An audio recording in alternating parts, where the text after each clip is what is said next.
الحمد لله. الحمد لله المعيد المبدي معطي النوال كل من استجدي مثبت الأحكام بالأصول معين من يسبل الأصول ثم صلاة مع سلام قد أتم على الذي أعطي جوامع الكلم محمد المبعوث رحمة الورى وخير هادي لجميع من درع وبعد كم بالله أرنيا أوني ديغامنو la paresse intellectuelle ñakama bimana fatadun kalle orfo ko fatadun kalle ke problem ni ñogoni mogari ni nan fatadun kalle nga la paresse agana kasal atagandini ti tagandu filli dantanto bane gana tagandi ti tagandu filli bimana paresse ngo yeyi sarenga al kasal an umurul akhirah serempede nankara bakal akhirah gollu ado umuru dunia serempete nankara baka dunadum pini ngaya adunadum gollu ngaya yo kempalle ori harfete don kalle nante la paresse atagandin kat filla la paresse physique ado la paresse intellectuelle voilà al kasal al badani bi mala serempete nga kallan kamanga kho ken ko tagara fatam panci mo be serbe ngana na mulla nan ciage katay vraiment awande mana siri parce que watte ani an kapa igirati la maladie du siècle maradul muasir ñan quoi akapa ke ki wattu khoro ñogonia ak ayanya subabu na ummato non to falle ayanya subabu na serge be bire bonondi ayanya subabu na wattu gobe ko se had morom ngaya alo de ken ko to digam la paresse intellectuelle kamanga ya al kasal al fikri ummato non to falle ummato suk to fallan ni ke mo komposani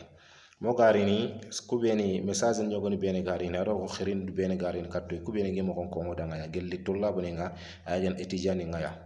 ori attaque man ci ñogon ko moga ako ona illa yugo après on a radiala din ko parce que len inshallah ta ken ta gilo ta kenata comme watte ke get problème be kose anna ni ganni sere anni pasini sikki ko derun karo sikki allah ko jutanga erbane no ko ma tanji ke minute no ngaya khasasa ni fi lallanta ken tangana paresse intellectuelle ñogani wala anke ngana livre ngotuta kaye bukki angana wutu kunduta antuno ko gide nyana nyimme ke kamma hakati na nyimme ke serenia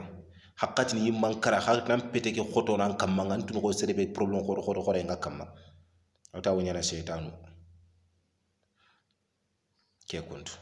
hakati ni amungu no fene anda fonta ngambe anda mungu fene hakati ni ga bon annina angana ni classe nga anga matière fe nte ni manga kuben mulla sur bi mana anga fannan ben mulla siri anga na ro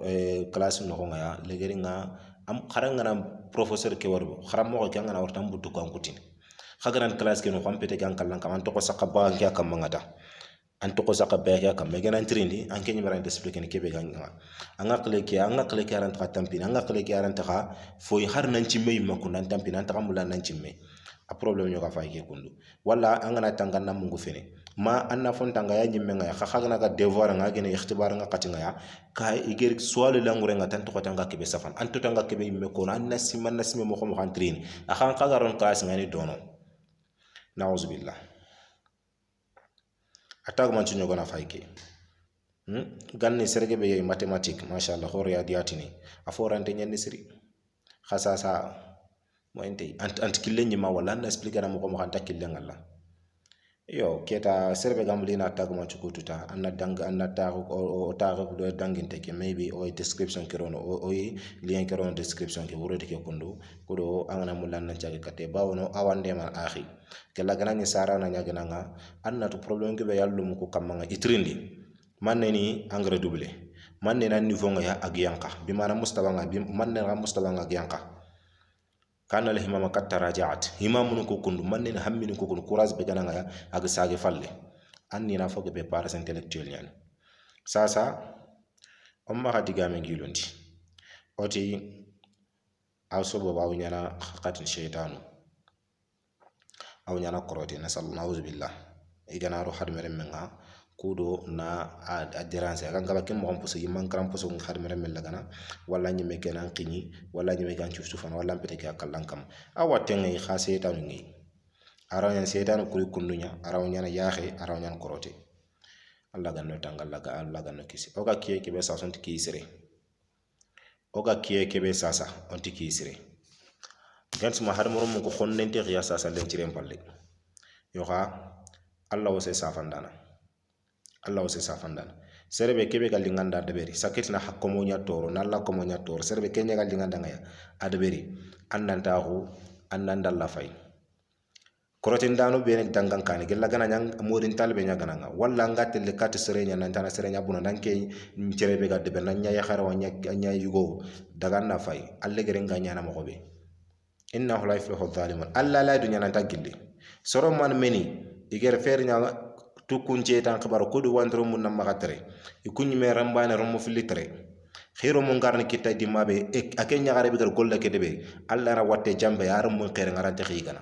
arum mun ngaya in man nyan kita arum ko wa khalsi sukita kita ifay finance na akem bana fe urgence linita igan ditini iri rondo hospital nga jinyan kawrona de idan daga doke fatambi jarande nyande daga na gillu dono nga khada daga dante kande gina gillu dono khada daga doke ande anwori ya akhi and foanya allah ntati nan na wandro mum pel ke mo komposo an kanara lu mun kere nga badan serom poke be fakke mo komposo aha kullu mu khabe kunanga mulana ko yen bonandi allah gar ke baro ko tkembane kharal allah rawo rokutu nan ku ke problem wi kita anken de debora amma deboro ken problem ni kita ni tu falakini manne anna deberi ken problem ni kita anna nya sobobo anna duna bonondi la khara khabe gir bireñi ma bada badam bire anna ga ken qabononti ajere manne allah ganati ken ngaten tikita allah ganati ken problem tikita allah ganati itrene allah ganati kitene amma ma khempe tangen de andi wujuno tamme o tampelo jina naga ken moren talben daga duna moren talben ci tan na anni ronde competini saga de falle igem bogo jebrengi kerni irantawo komen ni sigire rentu komen ni sigire on serege be fay problem ni no nga sasiro mun tere ikunti katintire mun kere nyigara fi alla ni fonyo ko deberi khal alla khari sanastadir zumbina la ya'lamun alla rawi komen gajanga alla rawi komen gajanga subhanahu wa ta'ala ana kunyu allo mun natere na khalsi ngita khalsi ke inta kharitin anke ngake tanke nga khalsi ke gana iga khalsi surite na sutte landanga ordonnance a sutte le kat docteur ni a sutte le kat pharmacie ni subhanahu wa ta'ala alaysa allah bikafin abda allah ntolongentenya idan keni khulasan par phrase anti parenthetique nyen keta olli pares intellectuel nga gella aganani aga serebe be mana al kasal al fikri serebe haklan problem nga kem mo ko so khabaranga munguna wala tangane nga ko tamaka wala raisonnement yogoni raisonnement kay man ko teni maka kem mo ko so ya fana nyana nake ko wandi la hawla la quwwata illa billah la ilaha illa allah nake on la ilaha illa allah wala hawla la quwwata illa billah agana shaytan nyaga hadam remesu la hawla la quwwata illa billah la ilaha illa allah ko wandi seyt fofu sunti dona nga ga njowo seytane pallen qosona ga njowo seytane qokken kutunu dinanti la ilaha illa allah ko asere ngane seri nkilo ngay qaram mo khalla ganna tanga alhaji kaboge banka ba gambie qaram mo allah ganna tanga jagawru hafizakallah wa ra'ak nyimme faba ido sere ndomrin katte ken kama gane ta sun tan qur'ana ki agana sigi kho qaram mo ngana khire nan tan akhara aranda amungul de yel law khagana gero dono ngayana anako kho sasa élève dum poge be gina rono classe ngaya masha allah leçon ira su tangam exercice nga su debe me ganaro antino khibarem dom ke ko question wala anto ko ma ciram dama kharanga ina passa côté khegana bo dimma biani réponse le nari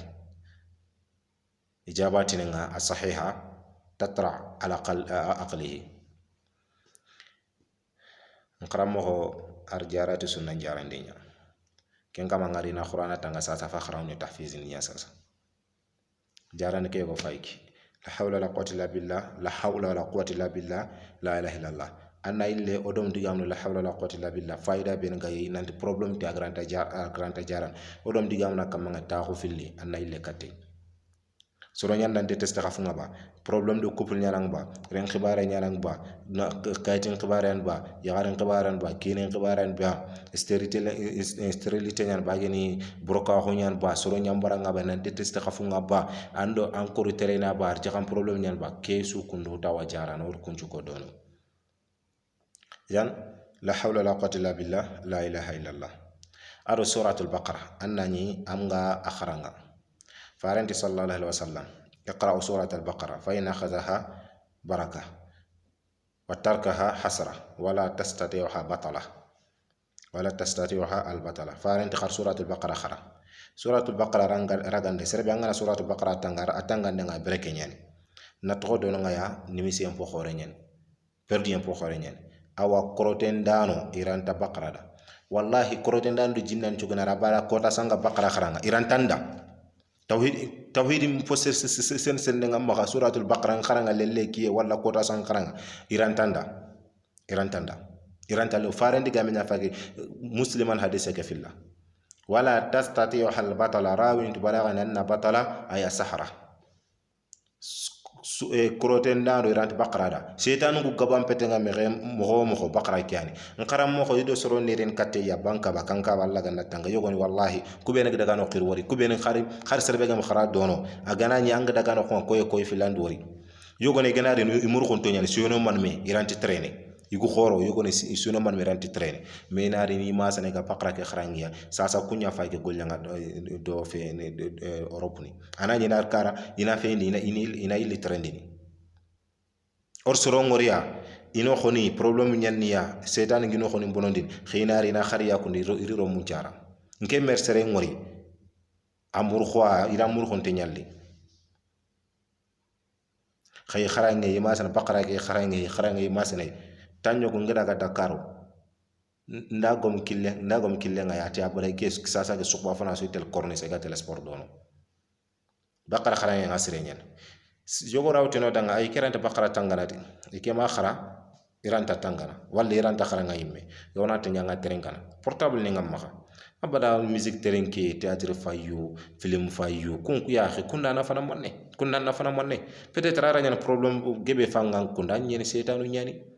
anke mbegen élève nga parangi anje megi nan tanga anke problème tigilli mangara kayangut anke problème tigilli mangana ro classe no mais bakara ayang télécharger portable no khabaranga terinkana aran kompenga baranga terinkana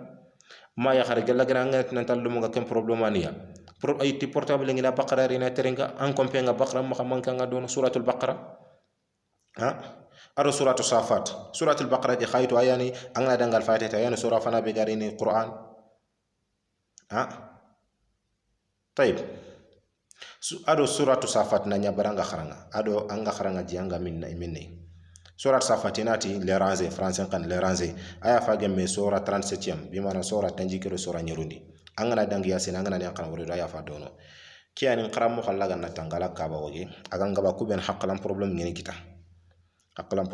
kita aytini na yasin khari kambanga ibaqara kharanga palati na yasin khari kambanga do safat ajar binte nyene والصافات صفا فالزاجرات زجرا فالتاليات ذكرا إن إلهكم لواحد رب السماوات والأرض وما بينهما ورب المشارق إنا زينا السماء الدنيا بزينة الكواكب وحفظا من كل شيطان مارد لا يسمعون إلى الملأ الأعلى ويقذفون من كل جانب دحورا ولهم عذاب واصب إلى آخر سورة نقرأ مخو الله أننا تنقرأ مخو ندو بانكبا anga ba hakalan problem nanki aiti na ke khara ganga be hakulun qayrin or sorongori iri siri muninya yogon wuro ngana ini tolo nyawto kregeti igitu bo khono tay khasa sa kunya fayki bitigi nga capital ni no isa ijarian setan nan dagi law ina dagi ina business njopini bitigi ni nguni ya fayki kundo sasa ini khabila ngutina ile yakhini ini romun jara wallahi orwori walla serebe haklu ku gana joperini awtini na bakara khara kenya na bara serebe anga munguna siri safat anga munguna siri abaranga na fontanga tanga munguna siri walla nani khar khara le may mefe comme ken ko to ko paras intellectuel ke o to khar khara le may mefe anga ba yugoni abari mungunata ko ya khara rawi ginen jonginu kunda ana khos ana tahu ana khos mungu de gine kem hanga na seden ken ma ginen jox walla khurumi walla yugo ko mungen kinya problem ngene ki suratu safat nya barang anga kharanga yalla gana yanga kharanga angaranta kharanga na nyanga terenkana nkaramo Allah gana hinne rahimahullahu ta'ala Muhammad Harun Dara Musaz Tamedi serendo makona de nanti remenga ke problem poso yi meri nyani kha vraiment tangande problem asasa ajonu munguna tamedi ti mujarrab suratu safat nya nyanga kharanga Allah to bakalla mbeti nkudun kuti nganya baraga kharanga ke khani jaradi nyugo ado al istighfar astaghfirullah astaghfirullah astaghfirullah tu astaghfirullah bi mana bakara ke kharanga Allah wa kharanga ji monna kini sarana kharaji ko garina ko mo banga wakne mo be ado safat le ranger sura 37e ado al muawwizatan qul huwallahu ahad qul a'udhu birabbil falaq qul a'udhu birabbin nas ado ayatu sihr korote ayan ku be nga qur'ani ka korote bonondin aya nyogoni yey nabila musa qisanga ya mujarrab nanti korote bonondin suratu al-a'raf kemenen dali wa awhayna ila musa an alqi asak fa idha hiya talqaf ma yafikun فوقع الحق وبطل ما كانوا يعملون فغلبوا هنالك وانقلبوا صاغرين وألقي سحرة ساجدين قالوا آمنا برب العالمين رب موسى وهارون أرى سورة يونس وقال فرعون ائتوني بكل ساحر عليم فلما جاء سحرة قال له موسى ألقوا ما أنتم ملقون قال موسى ألقوا ما أنتم ملقون فلما ألقوا قال موسى ما جئتم به سحر إن الله سيبطله إن الله لا يصلح عمل المفسدين إن الله لا يصلح عمل المفسدين ويحق الله الحق بكلماته ولو كره المجرمون سورة يونس أدو سورة طه قالوا يا موسى إما أن تلقي وإما أن نكون أول من ألقى قال بل ألقوا فلما قال بل ألقوا فألقوا حبالهم عصيهم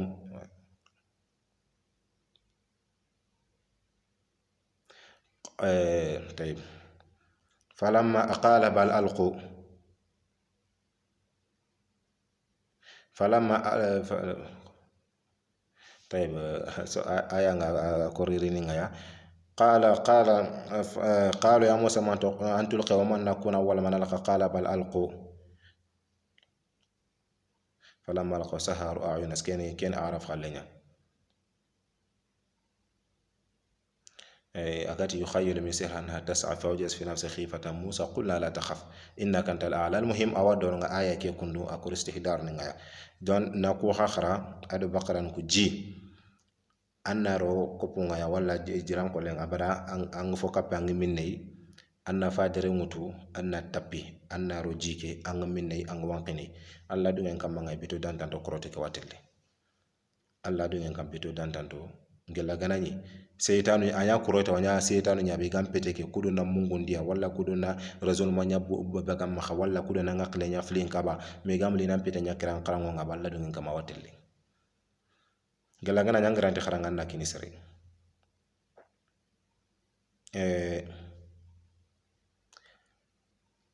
pares intellectuel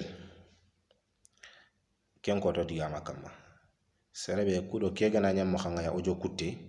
drogoto illa kati ken kota wujito kudana kote tokkina ma parce que fo gebe gebe ko na auto khar shinni hong kong ni problem beni gene ya parents intellectuel nga ado nanti serena nga sa developper na asobo ngene ke parents intellectuel or histoire ñu won ko dono nga yo lenkini ata kudo on tumulo na digame ke kilondi oni da kudo ke problem nga serebe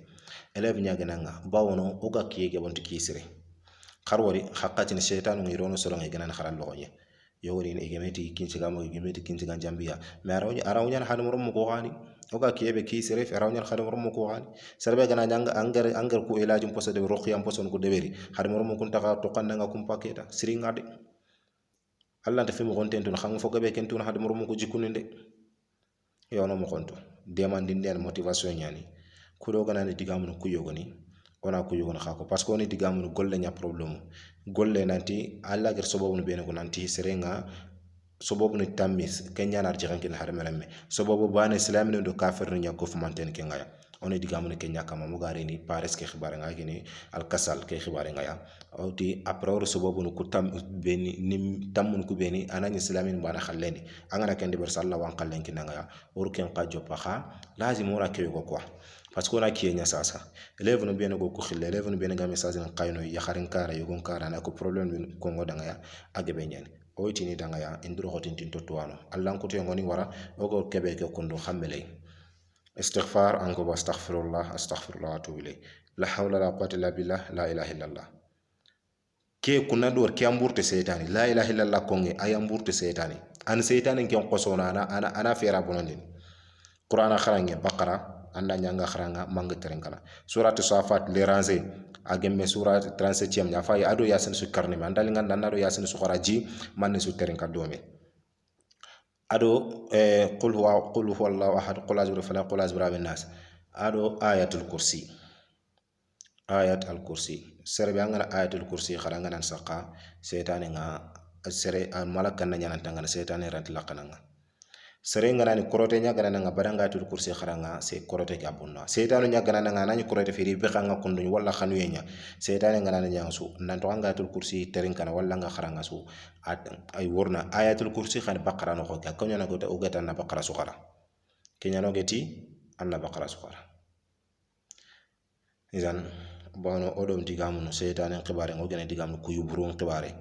kuyu buru o gene digamu xibare nawto anya tun kanyu go nyano anga kuyu buru bene wala anya ministre nyana ba maire nyana nga ba golnya ngana nyana ba odom digamu kuyu buru ado anga du tangana kuyu buru ngo xobe ado kuyu buru nga na wori and man nyana odom digamu kenkam kuyu seren odom digamu kenkam mangaya